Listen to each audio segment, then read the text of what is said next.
Olá, meus amigos. Estamos aqui hoje para falar uma breve introdução, uma pequena consideração sobre o romantismo, um fenômeno do século XVIII ao século XIX. Nós temos os primeiros sinais do romantismo, as primeiras palavras como romântico que surgem na Inglaterra, lá pelo século XVII, mas ela chega com força no século XVIII na Europa e a grande explosão acontece na Alemanha. Por isso que nos estudos filosóficos nós costumamos dizer a expressão romantismo alemão, embora houve algum outro expoente não da região da Alemanha. A expressão famosa deles era tempestade e ímpeto. Tem essa expressão em alemão, Sturm und Drang, que é difícil pronunciar para nós brasileiros, né?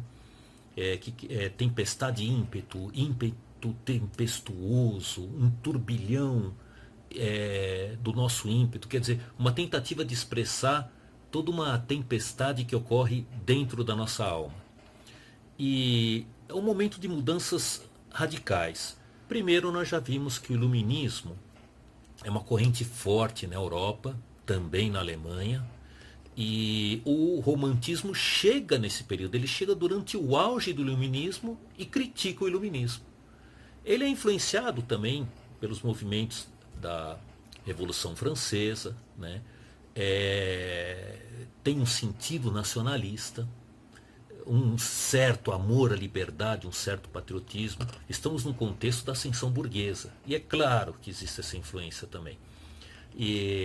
Mas há uma redescoberta da natureza como sentido vivo, e toda a expressão religiosa ela tem uma cara de natureza genial, portanto uma tendência ao que se tornará uma visão clara de um panteísmo, que significa ver Deus ou a divindade em todo o mundo, em toda a natureza, bem diferente do projeto cristão.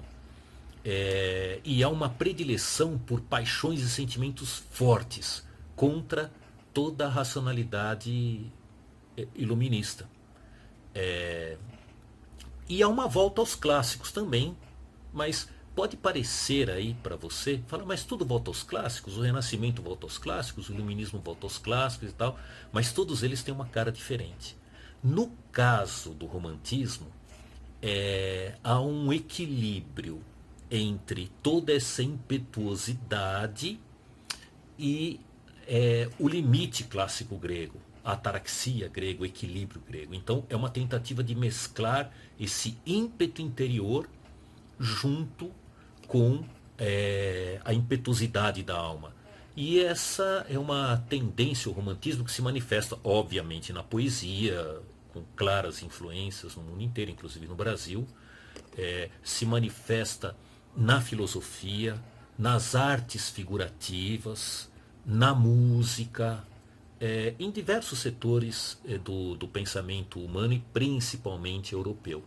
E há uma retomada da ideia de uma alma do mundo. Mas é um movimento complexo, é um fenômeno complexo, o fenômeno romântico. Bom, acho que a primeira ideia é que a palavra romântico tem um sentido de fabuloso, de irreal, de agradável. Bom, a palavra vem de romance, é óbvio, mas um sentido de beleza, de uma verdade interior, de uma explosão interior. E é obviamente um movimento espiritual.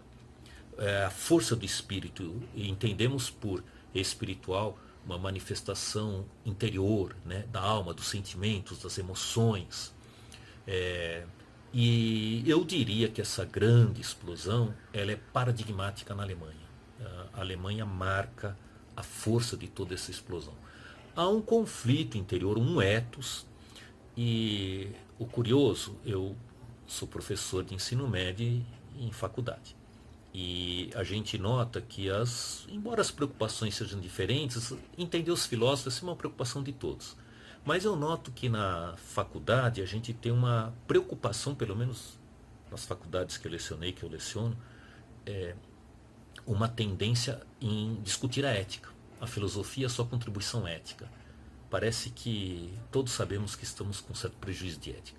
No ensino médio a gente precisa ter uma visão técnica com a preocupação do vestibular.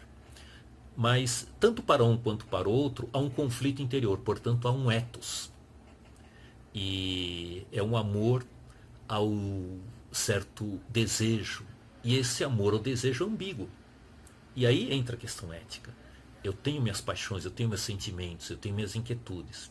Até que ponto eu posso me render a elas, até que ponto eu tenho que controlá-las, né? Mas há uma sensação de inquietude e ansiedade. Então note que é uma total oposição à visão racionalista, iluminista, que parece que a razão determina tudo, constitui leis, determina uma ética.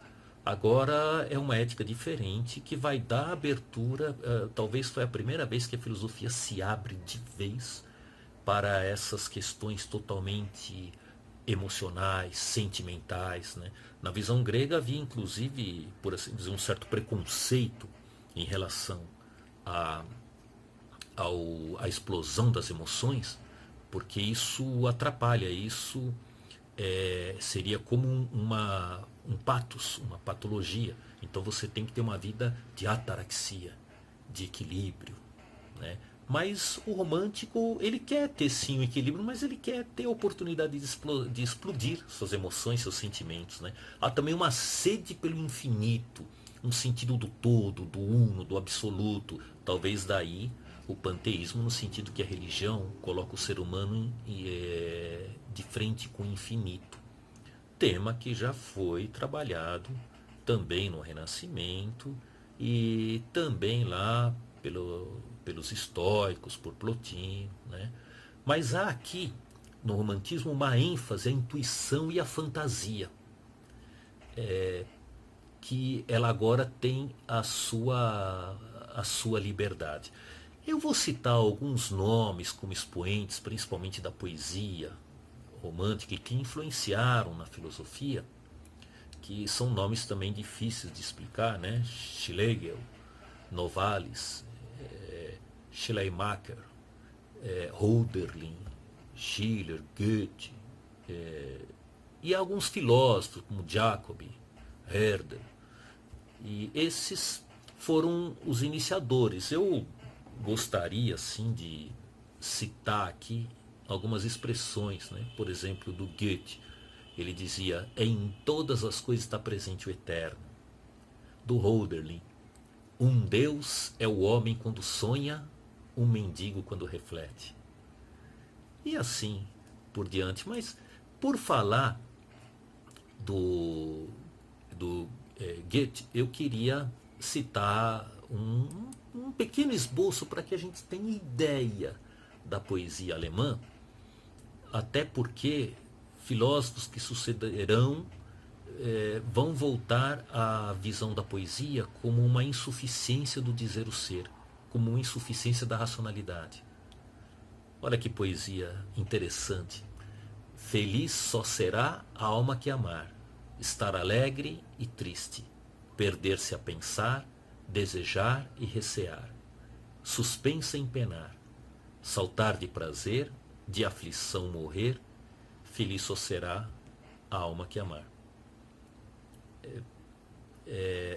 Lembrando que isso aqui é uma tradução, nós não temos a possibilidade de trabalhar com as rimas, né, com toda a beleza da poesia na língua original, mas a gente pode ter uma ideia dessa visão romântica,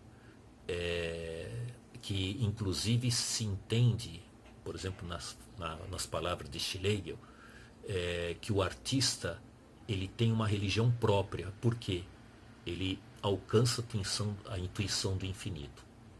Eu acredito que com essa pequena referência romântica a gente pode conversar com um pouco mais de tranquilidade sobre Schopenhauer, sobre Kierkegaard e outros que virão, inclusive Nietzsche, que darão assim, serão continuadores e pessoas que foram frutos desse movimento romântico, inclusive para entender Hegel, que é uma outra pegada racionalista. Inclusive os românticos são muito críticos a Hegel pela sua visão racional e críticos também à visão iluminista, portanto a Kant. Mas com isso a gente tem uma ideia e adiante falaremos de Schopenhauer.